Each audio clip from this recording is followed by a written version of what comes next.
Kia ora, tēnā koe, fi Jamieson-Folland, the lifestyle aligner, helping you live the life you love with the all-important question, which is somewhat rhetorical. Can financial stress affect our health, our physical health, and our health in many areas? Emotional, mental, spiritual, physical, and relational. Absolutely, of course it can. And so though the challenges, I mean, the thing with when it comes to challenges with our finances and the stress that we might experience because of those, it's an interesting one, isn't it? Because you think about money and how important it is. Well, it's really important. It's right up there with oxygen. However, is it important enough to trash our health for? And to me, my answer is no. However, it's easier said than done if we are getting ourselves in a pickle around our finances, which has been particularly topical here in New Zealand, where I'm based these days, which is wonderful. I'm very blessed to be able to say that. But it has been a harrowing few years since the impact of COVID in the community here in terms of the way it's been handled, etc. And the way that's impacted people in terms of their businesses, their jobs, their health, their emotional, mental, physical and financial health.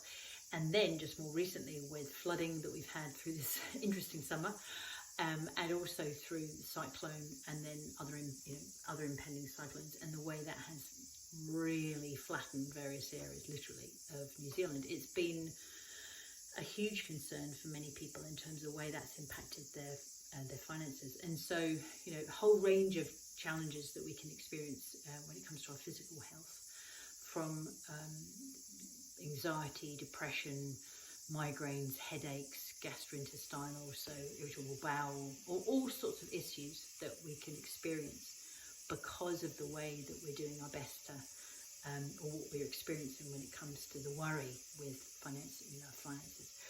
And so in this week's blog, you'll see we really go into that in quite a lot of detail in terms of the nitty-gritty of areas that can be affected by that. But we also talk about solutions. And so I'm going to mention those now just briefly, and there's some quite useful reference points in there. And obviously we'll go into more detail in this week's Facebook Live and Live with Fee. So in terms of things that we can do to help reduce the stress itself, the financial stress, making a budget and then working to that budget. So not just having them, working to it. So has it become relevant in our lives? So that's one of them. And then prioritizing debt. So I've got the information here, which is why I'm helping myself to keep on track. Prioritizing debt, so that we're clear about which areas we're focusing on first when it comes to reducing those. And so actually prioritizing those rather than just doing overwhelm and thinking, oh my heck, where do I start? And it can be useful to prioritize them in terms of interest rate and the payoff amount, rather than just trying to take everything all at once. Setting financial goals, so we're clear about where it is that we want to get to. Talking to somebody who's got experience about finances, and for those of you who know my hubby Chris, he's had a lot of experience when it comes to sort of figuring things out with the overall financial picture. And so he's a useful reference point as a resource if you're wondering where to start. And then definitely reaching out for help, because there are a whole bunch of resources available to us wherever we happen to be based that can help us there. And because it has this very real impact, it's worth, it's important that we are aware of it. And so taking a break is a real goodie.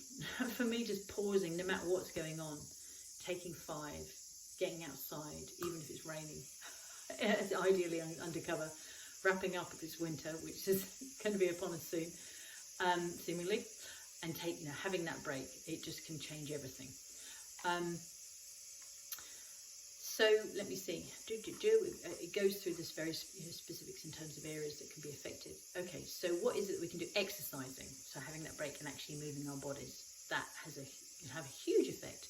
It can help us to monitor and maintain healthy cholesterol, cortisol levels, which actually can impact our cholesterol, as well as releasing endorphins, which can help to boost our mood. Mindfulness, so just getting things into perspective is one way of thinking that.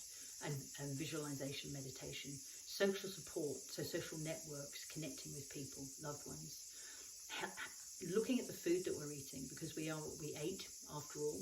Self-care, so having the time for ourselves, and some specific supplements which we go into more detail in that vlog. So it's very much the blog this week. And if you're not receiving your regular blog, then please do message me, because it's really important that we keep you in the loop, and it's just simply through your email. We don't spam you. Yeah, so obviously it's your call. I've certainly found that it's enormously beneficial and has higher returns in terms of what we'd necessarily be expecting when we prioritise this area of our lives, and manage stress associated with it. So looking forward to seeing you on this week's Alive with Feet. Until then, have a fabulous week. Ciao for now.